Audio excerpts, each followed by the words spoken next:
Card grading is the process of submitting a card to a third-party service. The card is then inspected for authenticity and then graded, usually on a 10-point scale for condition. The card is then assigned an overall grade and then sealed in a tamper-proof holder. The goal of card grading is generally to increase the card's value. So two of the most important points to consider: the value or rarity of the individual raw cards and the condition. The value and rarity go hand in hand. You want to optimize value and rarity so that the card can be returned at a higher value than what you sent it as. You really want to know your sets that you're submitting for grading, because harder cards to pull generally mean that the card holds a higher value. For example, look at the Evolving Skies alternate arts. They're generally higher value than their VMAX counterparts. For the second point, condition. Grading card companies look at these four characteristics: centering, surface, edges, and corners. The goal of grading is generally to get the highest possible grade for the card, maximizing its value. We will go into deeper detail in just a few minutes. One last important point to consider is submit cards that you want to have graded,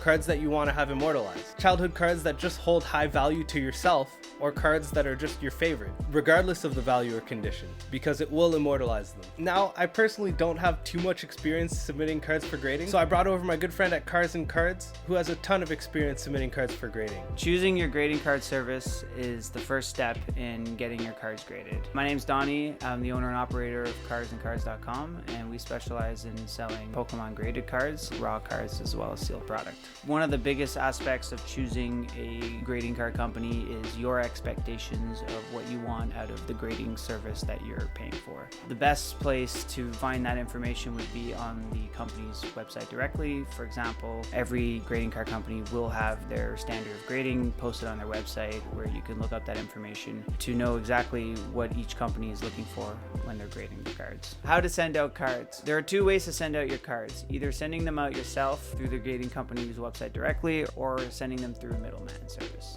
There are pros and cons to both. Pros of sending cards in yourself: there's a lower risk, peace of mind, and you get to choose the delivery service that you want to send your cards in. One con would be that it does cost more to send cards in yourself versus middleman, who can get bulk discounts when sending in multiple cards. Talk to people in your local community and figure out which option would be the best for you. Things to consider when choosing your cards for grading. Vintage out-of-print cards hold more rarity in that they won't ever be printed again, so there's always something good to be found for longevity of value. A lot of rarer vintage cards, no matter the condition, are still worth high sums amount of money. Things like first edition cards, gold star cards. Regardless of rarity, there will be a buyer for a graded card of that caliber. For modern cards, you want to focus more on chase cards and cards that are harder to find at a regular card shop. Cards with a harder pull rate are going to be worth more in terms of value and rarity, so those are the cards that you want to be submitting in for grading if you're going to be submitting modern cards. That's where it really comes into play to know your sets, because then you can really know which cards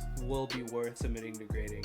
You can check out his website, it's down in the description. This video might give you a better idea on what cards to submit for grading, but it's not a full picture of the process and specific aspects to look for when picking cards for grading. In this video, I'll give you specific characteristics to look for when picking cards for grading. Thanks for watching, and I'll catch you on the next video.